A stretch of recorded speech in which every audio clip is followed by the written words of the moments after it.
Kejaksaan Agung menyita tanah beserta bangunan rumah mewah milik tersangka Muhammad Riza Khalid.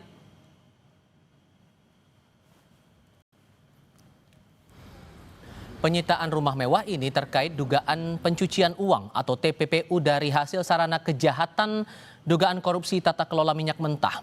Rumah mewah seluas 6.500 meter di Rancamaya Golf Estate, Bogor, Jawa Barat, punya 3 sertifikat tanah atas nama sebuah perusahaan. Sementara sumber uangnya berasal dari Riza Khalid.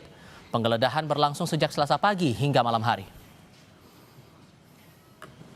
Yang diduga milik tersangka MRC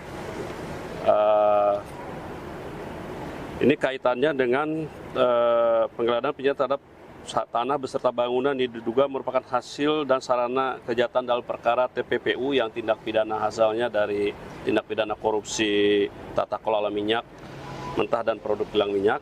Itu 3 sertifikat atas nama MRC atau uangnya ya atas nama orang lain nomini, tapi uangnya berasal dari tersangka MRC.